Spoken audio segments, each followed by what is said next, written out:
বাসা তো দেয়নি। আমরা আশা করছি নতুনটা ভালো, আমার মনে হয় এরা ভালো যাচ্ছে। যারা এই দলে যে গ্রুপে আসে, হ্যাঁ,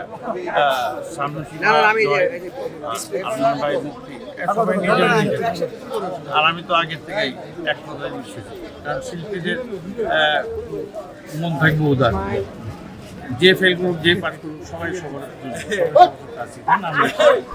ফেল করলেই কি হবে, পাস করলেই কি হবে, তাই না? সবাই তো একসাথে কাজ করবে।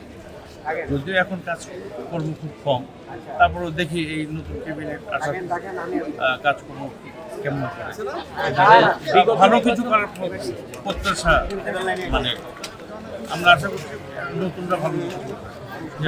আমি তো অনেকবারই ইলেকশন করতে পারিনি, কারণ আমি দেখলাম যে আমরা লাস্ট যেবার করেছি সিনিয়র আছে, এবার সব জুনিয়রদের বেশি, যার জন্যে ইচ্ছা করে এবার আমি তো শেষ বেলায় আসলাম, শেষবেলায় বলছিলাম তো যাই হোক, সবাই ভালো থাকুক, সবাই ভালো মানে কাজকর্ম করার উদ্দেশ্য নিয়েই পাস করুক, পাস করে একটা জায়গায় আসুক, তারপর দেখি আমাদের শিল্পীদের জন্য আমাদের শিল্পী সমিতিতে ইলেকশনে পাস করার পর শিল্পীদের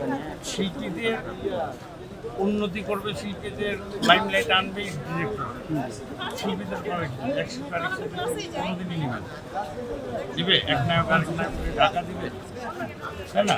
এটাই বাস্তব একটা কথা, যে এখানে করার কিছুই নেই।